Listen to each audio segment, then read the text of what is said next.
प्रणाम, नमस्कार। शौर्य रस तन्वे कुछ नई बातें, धर्म अध्यात्म संस्कृति की बड़ी बड़ी बातें। कल की बात कह रहा हूं। हमारे काकी जी, जिनका 2 दिन पहले देहांत हो चुका, उनका बच्चा जो कहने को तो हम 85% ट्राइब, मौर्य निवासी, बहुजन, आदिवासी, शूद्र, अतिशूद्र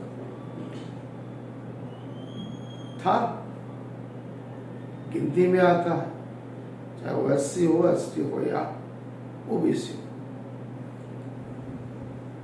तो ब्राह्मण हो, क्षत्रिय हो या वैश्य हो, चारों ज्ञाति कहने को हिंदू धर्म में 33 कोटि देवी देवता, सरयन निधि नियम सिद्धांत, प्रचार पद्धतियां, पूजा पाठ, सेवा अर्चना, उपवास, सब कुछ अलग। तो कल हम चाणक्य गए, नर्मदा नदी के तट पर। कहते हैं वहां अस्थियां पधराई जाती, मृतकों की पूजा विधि की जाती है, मुंडन किया जाता है, 10वीं 12वीं काल सब अलग अलग प्रकार के ब्राह्मण पुरोहित पंडित की बनाए मायाजाल, जिसमें एक प्रकार का धंधा पहले भी कह चुका हूं, अब भी कहता हूं। जिस तरह से सोने के आभूषण बनाता है, इसलिए वो सोने। एक लोहार लोखंड के साथ काम करता है, इसलिए लोहार।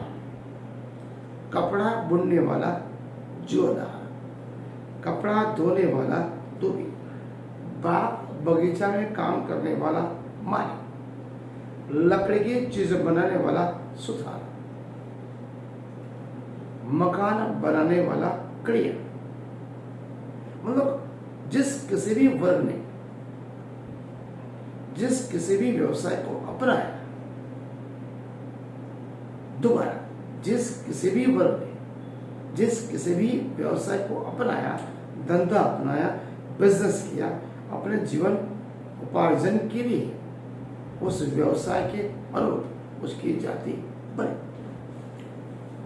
तो ब्राह्मण पूजा पाठ, सेवा और भगवान की पूजा पाठ करता है, इसलिए वो ब्राह्मण का धंधा है, बिजनेस है, कमाने का साधन है, जीवन व्यय करने का साधन है, बनाने का साधन है। इसलिए वो ब्राह्मण है, नहीं कि वो ब्रह्मा के मुख से पैदा हुआ। इसलिए कल हमने देखा हिंदुस्तान में 5000 साल पुरानी संस्कृति, बातें बड़ी बड़ी। इस धर्म में अंधश्रद्धा नहीं, कर्म करना बाहर, कोट से बहुआ, छल कपट, झूठ और झूठ का इतना बड़ा बिजनेस लगा हुआ। पत्थर की मूर्तियां, मिट्टी की मूर्तियां, गेहूं चावल आटे की मूर्तियां, वो बोलते हैं आपका पितृ मर गया, वापस ले आ।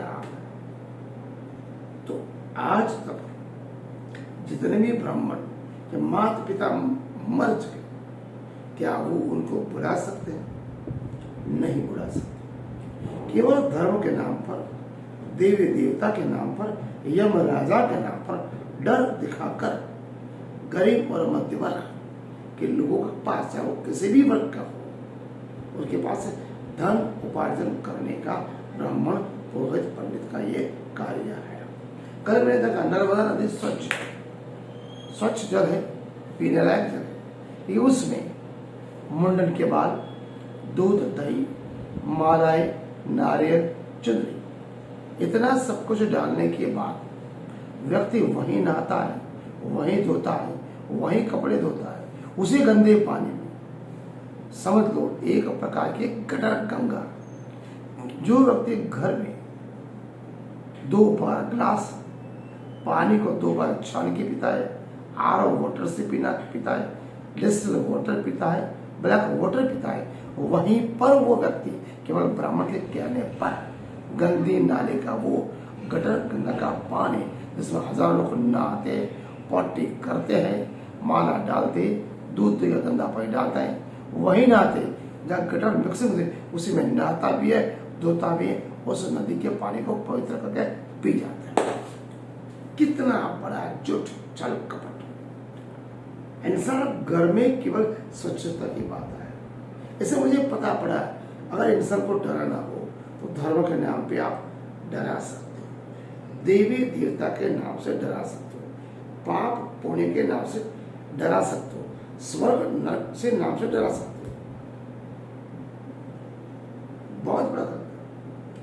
कल से मुझे पता पड़ा, वैसे तो मैं पहले से जानता हूं, ब्राह्मण पुरोहित पंडित एक प्रकार छल कपट झूठ की बुनियाद है केवल ब्राह्मण पुरोहित पंडित में है, चाहे वो किसी भी धर्म का, किसी पंथ का हो, किसी भी संप्रदाय का। इसलिए मैं तो कहता हूं अगर आप में दो है, मन और आत्मा, मन चंचल है, किसी भी पूर्वज बोलते आपके पूर्वज के पास खीर पहुंचेगी, पुण्य पहुंचेगा, पुण्य मिलेगा, उनकी आत्मा को मोक्ष मिलेगी। किसी की आत्मा को मोक्ष नहीं मिलती। इंसान जिस दिन पैदा हुआ आत्मा अंदर, मरा तुरंत आत्मा बाहर। कृष्ण ने गीता में कहा था आत्मा अजर अमर है, केवल कलेवर बदलते, शरीर बदलते। जब तक आपका शरीर में ऑक्सीजन है, हार्ट चल रहा है, आप जिंदा हो। जैसे मर गए, आत्मा निकल गई, हार्ट बंद, आप मर गए, वो डेड बॉडी हो गई। उसी क्षण से वो उसमें बांस मारना, गंदी बांस मारना चालू हो जाती है। चाहे वो 40 साल पुरानी पत्नी हो, 40 साल पुराना पिता हो, माता हो या बच्चे हो। क्या उस समय पर प्रेम कहाँ गया? ये मेरी पत्नी थी, मेरा पिता था, मेरा पति था, तो मेरी पत्नी थी। जिंदा आदमी से सभी को प्यार। डॉक्टर बाबा साहब अम्बेडकर ने कहा था जिंदा स्वर्ग जा नहीं सकता, मरा हुआ आके बता नहीं सकता। सभी कपोल कल्पित बातें, अंधश्रद्धा, कुरिवाज, आडंबर से बचिए, शिक्षा ग्रहण करिए। शिक्षा उस समय का वो दूध है जिससे आप दहाड़ोगे। केवल 15 दिन के लिए या तो 1 महीने के लिए किसी भी देवी देवता की पूजा करना बंद करें, मंदिर जाना बंद करें, व्रत जप तप उपवास करना बंद करें। केवल अच्छा बोले, प्रेम से रहे, स्नेह दया करुणा, मानव पात्र के बीच में प्रेम रखो, स्नेह रखो, दया रखो, करुणा रखो। गरीब को दो, खाना दो, कपड़े दो, प्राणी मात्र से प्रेम रखो।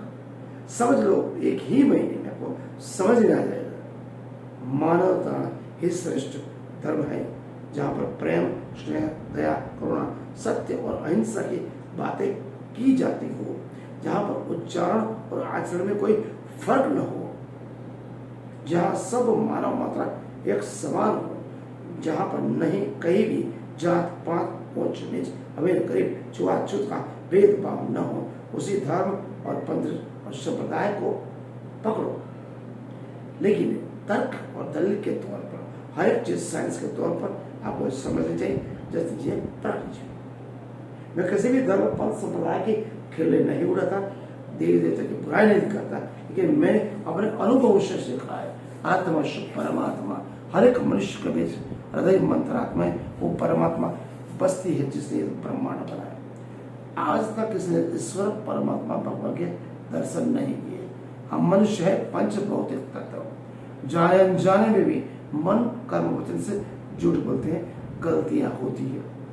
किसी के बारे में ईर्ष्या द्वेष तृष्णा कट्टरता आ जाती है। जैसे हम खामी युक्त कभी नहीं, हम खामी युक्त वाले, गलतियां करने वाले, भूल करने वाले, छल कपट झूठ ईर्ष्या करने वाले मनुष्य हैं, इसलिए हम कभी निष्कलंक बन ही नहीं सकते।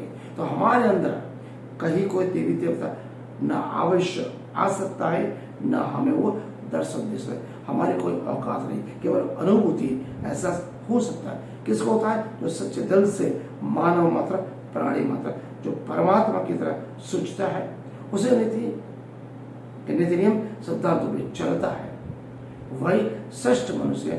अन्यथा हम मनुष्य कहलाने के भी लायक नहीं। अंधश्रद्धा से बचे, आडंबर से बचे, कुरिवाज से बचे। मंदिर जाने की जरूरत नहीं, मस्जिद जाने की जरूरत नहीं, न गुरुद्वारा जाओ न चर्च जाओ, अपने माता पिता की सेवा करो, बूढ़े माँ बाप को प्रेम से बोलो, प्रेम से खाना दो, उनके साथ समय बिताओ, उनका जो आशीर्वाद है वो परमात्मा ईश्वर से सबसे बड़ा है। दिन दुखे गरीब के रोटी दो, कपड़ा दो, मकान न दो, उसको जूते चप्पल दो, पुस्तकें दो, गरीब बच्चा तो उसको पढ़ाओ लिखाओ, बीमारी की सेवा रखो, हर किसी को पैसे की जरूरत है पैसा दो, बीमारी में पैसा दो, हर वक्त प्यार से बोलो। और कोई इंसान तकलीफ में है, केवल प्यार से बोल दोगे आई एम विथ यू, मैं तुम्हारे साथ हूँ, उसको इतना हौसला मिलेगा जीवन में आगे बढ़े। अगर कोई लड़का या लड़की, बच्चा या बच्ची पढ़ना चाहता है तो उसे पुस्तक दो, कपड़े दो। अगर उसे ट्यूशन जा रहा है, स्कूल जा रहा है, स्कूल कॉलेज की फीस भरो, एक पुण्य का काम करो। और रात को सोते वक्त परमात्मा के पास बैठिए अपनी जगह पे, और परमात्मा को बोलो आज के दिन से कल का दिन अच्छा जाए, आज जो गलतियां हुई है उनमें कल गलतियां न करो। जिस तरह से आपने ब्रह्मांड को बनाया है, आप अपने नीति नियम सिद्धांतों पे दुनिया को चला रहे हो, उसी प्रेम, उसी श्रेय, दया, करुणा, सत्य, अहिंसा मुझ में आए, ताकि मैं आपकी उत्कृष्ट संतान, आपका अंश कहलाने के लायक बनूं। प्रणाम, नमस्कार।